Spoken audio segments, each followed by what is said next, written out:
What provisions has God given us that enable us to love one another? Let's look at 2 Timothy 1:7. All right? Let's read this together. For God has not given us a spirit of cowardice, but of power and of love and of sober-mindedness.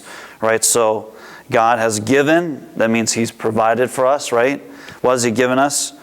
Not a spirit of cowardice, but of power, of course, and then what pertains to tonight is a spirit of love.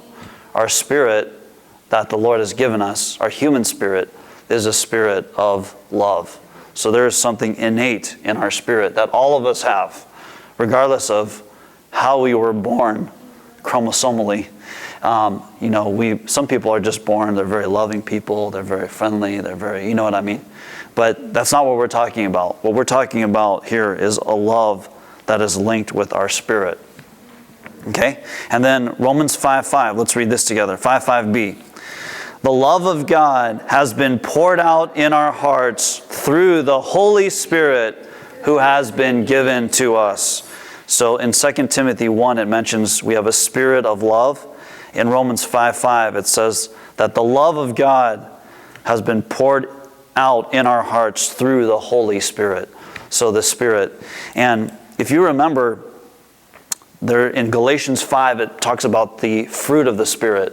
You remember that? Do you remember some of the fruits of the Spirit? Well, the first fruit of the Spirit mentioned is love. Yeah, that's the first one. All right. So what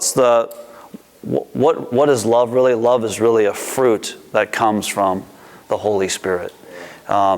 We cannot produce this fruit in and of ourselves. It must come from our spirit, and it must come from the Holy Spirit. That is the source of this type of love. So on the one hand, God sets this impossibly high demand. On the other hand, He gives us this incredibly rich provision, which is the Spirit, the Holy Spirit, with our spirit, our human spirit. Our spirit being a spirit of love, and the Holy Spirit being something that produces love, right? But love comes forth from.